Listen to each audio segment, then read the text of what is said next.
বাংলাদেশে নির্বাচন ব্যবস্থা ধ্বংস হয়ে গেছে। অতএব আর দেরি না করে এখনই নির্বাচন ব্যবস্থার সংস্কার নিয়ে আলোচনা শুরু করে নির্বাচনের দিনে আগান। আর সংস্কার আপনার ইতিমধ্যে যে কয়েকটি কমিশন গঠন করেছে ওইগুলো নিয়ে আলোচনা শুরু করেন।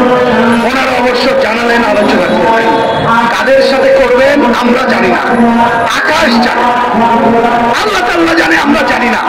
তবে ওনারা বলেছেন 3 মাস পরে নাকি রাজনৈতিক দলগুলোর সাথে কথা বলবেন। এইটাও বুঝি না, আপনাদের জানিয়ে দেয় 12 তারিখে ইউনূস সাহেব আমাদেরকে দেখেছিলেন, আমাদের সভাপতির নেতৃত্বে আমরা গিয়েছিলাম। আমরা অনেকে জিজ্ঞেস করলাম আপনারা কি শুনতে চান, বললো যে আজকে সময় নাই, অল্প একটু শুনবো। আমরা অল্প একটু বললাম, উনি বললেন সেপ্টেম্বরের 1 তারিখ থেকে সবাইকে ডেকে কথা শুনবো। আজকে কয় তারিখ? 20 তারিখ না? ওনাদের সময় নাই, আমাদের ডাকে নাই, রাজনৈতিক দলগুলোকে ডেকে কি করবেন তারা শুনে না। তাহলে আমি জিজ্ঞাই কি করছেন, কার সাথে কথা বলছেন? শুধু এনজিও, শুধু বিশেষ লোক? এর জন্য কোন অভ্যুত্থানের মধ্য দিয়ে আপনাকে ওইখানে ক্ষমতায় বসানো হয় না। আপনি বলেছেন 3 মাস পরে আলোচনা চলবে। আমি টেলিভিশনে বলেছি একটা আছে এনজিও সংস্কার আর একটা রাজনৈতিক সংস্কার।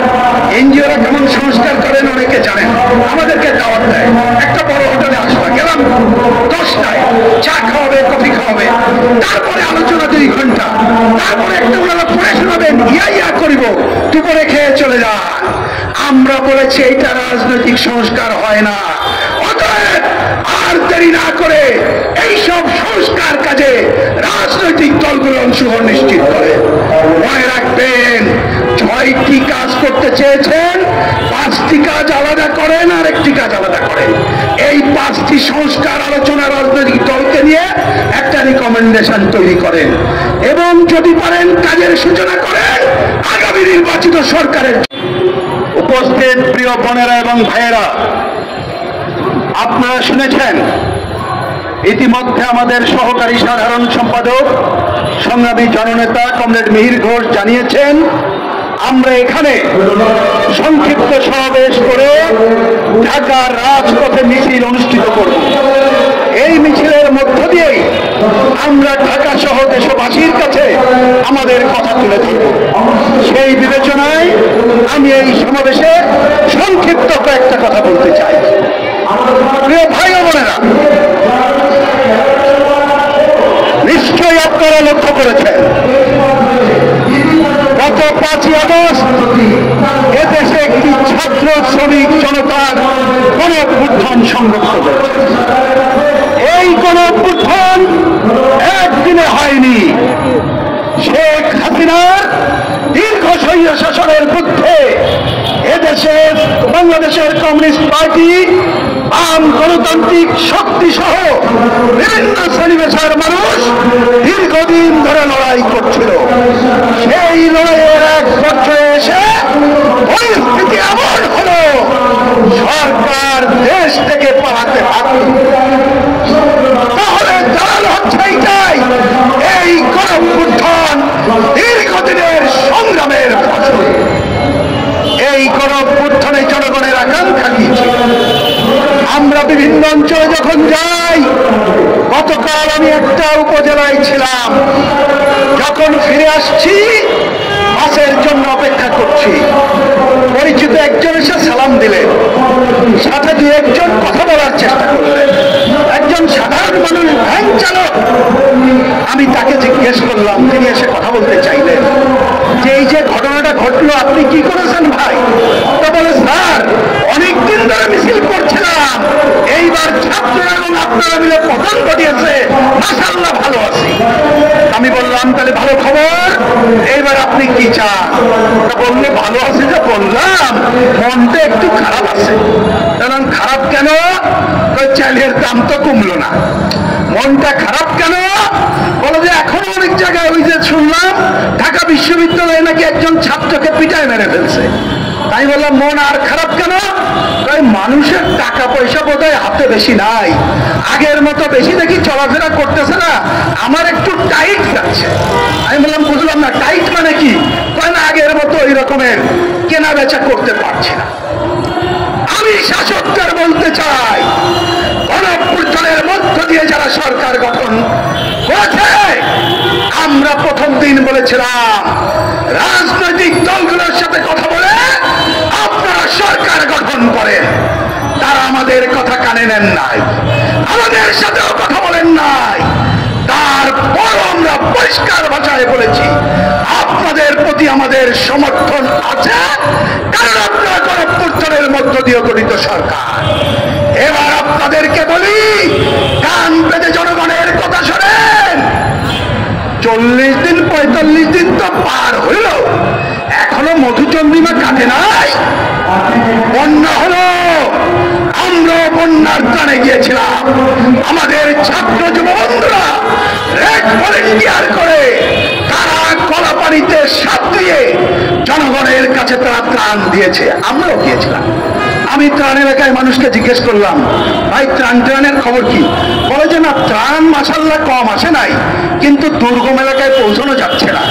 আমি জিজ্ঞেস করলাম, একটা অন্তর্বর্তীকালীন সরকার আছে, তার উপদেষ্টা এসে বসে থাকে নাই? বলে যে কারোর খবর নাই। আমি বলতে চাই উপদেষ্টাদের, একটা লিটমাস টেস্ট হলো এই যে বন্যার সময় আপনারা কেন এক একটা জেলা একজন যে বসে থেকে এইটার সমন্বয়ের কাজ করলেন না? তাহলে আপনারা যদি এই অবস্থা চলতে থাকে, জনগণ কি ধারণা করবে আপনাদের সম্পর্কে? আমরা পরিষ্কার ভাষায় আজকে এখানে দাঁড়িয়ে বলতে চাই, আমরা এই সরকারের ব্যর্থতা দেখতে চাই না, এই সরকারের ফেলিওর দেখতে চাই না। কারণ হাজারো ছাত্র শ্রমিক জনতা রক্তের মধ্য দিয়ে অন্তর্বর্তীকালীন সরকার গঠিত হয়েছে। অতএব আমরা সফলতা দেখতে চাই। আমরা আজকের এই সমাবেশ থেকে আশা করব আপনারা এই ত্রুটি বিচ্যুতি কাটিয়ে সফলতার দিকে এগিয়ে যাবে। এইবার দ্বিতীয় কথা আমি আপনাদের উদ্দেশ্যে বলতে চাই, 45 দিন তো পার হয়ে গেল। আমি যারা আছেন আপনাদেরকে জিজ্ঞেস করি, এই সরকার কি করবে আপনারা কি এখনো বুঝতে পারতেছেন? পারতেছেন? আমাদের বোন মাথা নাড়ায় বললো বুঝতে পারতেছে না। একজন আমি ডক্টরেট ডিগ্রি আনালো, তাকে জিজ্ঞেস করেছিলাম, টেলিভিশনে যান, ভাই আপনি আমার একটু বলেন তো, আমরা একটু কম বুঝি, সরকার কি করবে আপনি জানেন কিনা? বলে আমিও জানি না। আমার শ্রমজীবী মানুষ জানে না, আমার ডক্টরেট ভাই জানে না। তাহলে ওইখানে তো ডক্টরেটটা বসে আছেন, আপনাদের দায়িত্ব হলো কি করবেন জনগণকে জানান।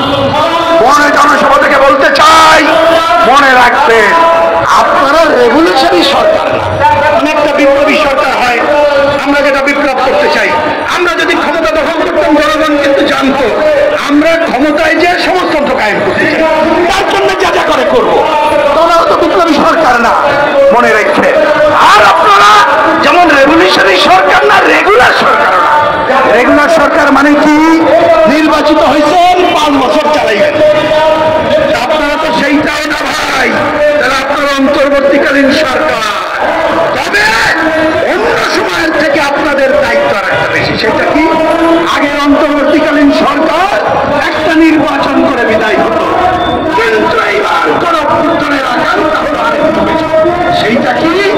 একটা ভালো নির্বাচন যেমন চাই, একই সাথে দীর্ঘদিন রাষ্ট্র ক্ষমতায় থেকে যারা বাংলাদেশের বিভিন্ন প্রতিষ্ঠান ধ্বংস করেছে, জনগণের অধিকার প্রতিষ্ঠা করে নাই, আমার শ্রমিকদের জাতীয় ন্যূনতম মজুরি দেয় নাই, ট্রেড ইউনিয়ন অধিকার ধ্বংস করেছে, বাজার সার্টিফিকেটের সহায়তা করেছে, এইগুলো তারা ভাঙবে।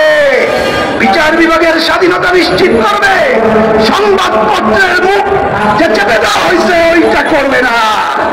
বাংলাদেশে দুদক সহ বিভিন্ন প্রতিষ্ঠানকে দায় করে তোলার কাজ করবে।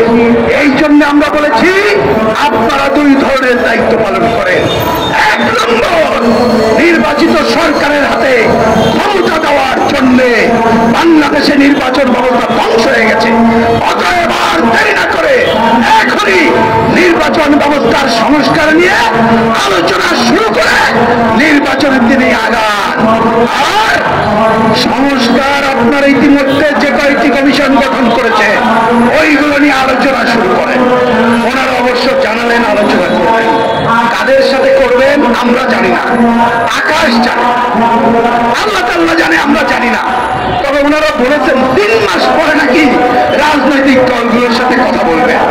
এইটাও বুঝি না, আপনাদের জানিয়ে দেয় 12 তারিখে ইউনূস সাহেব আমাদেরকে ডেকেছিলেন, আমাদের সভাপতির নেতৃত্বে আমরা গিয়েছিলাম।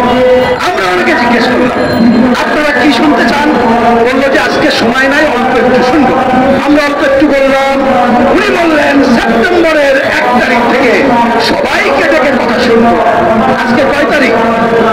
20 তারিখ না? ওনাদের সময় নাই, আমাদের ডাকে নাই। রাজনৈতিক দলগুলোকে ডেকে কি করবেন তারা শুনে না। তাহলে আমি জিজ্ঞাই কি করছেন, কার সাথে কথা বলছেন? শুধু এনজিও, শুধু বিশেষ লোক? এর জন্য কোন অভ্যুত্থানের মধ্য দিয়ে আপনাকে ওইখানে ক্ষমতায় বসানো হয় না। আপনি বলেছেন 3 মাস পরে আলোচনা চলবে। আমি টেলিভিশনে বলেছি, একটা আছে এনজিও সংস্কার, আরেকটা রাজনৈতিক সংস্কার। এনজিওরা কেমন সংস্কার করেন অনেকে জানেন। আমাদেরকে দাওয়াত দেয়, একটা বড় হোটেলে আসবা, গেলাম 10টায়, চা খাওয়াবে, কফি খাওয়াবে, তারপরে আলোচনা 2 ঘন্টা, তারপরে একটা ওনারা পড়ে শোনাবেন, ইয়া করিব, দুপুরে খেয়ে চলে যান। আমরা বলেছি এইটা রাজনৈতিক সংস্কার হয় না। অতএব আর দেরি না করে এইসব সংস্কার কাজে রাজনৈতিক দলগুলো অংশগ্রহণ নিশ্চিত করে।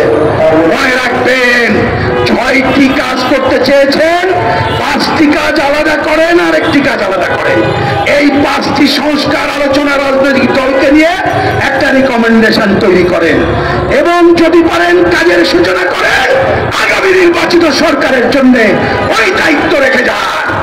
আর নির্বাচন ব্যবস্থা সংস্কার করে নির্বাচন দেন। নির্বাচিত প্রতিনিধির হাতে ক্ষমতা দেওয়াই হবে প্রধান দায়িত্ব। আজকের এই সমাবেশ থেকে আমরা সেই আহ্বান দেখতে চাই।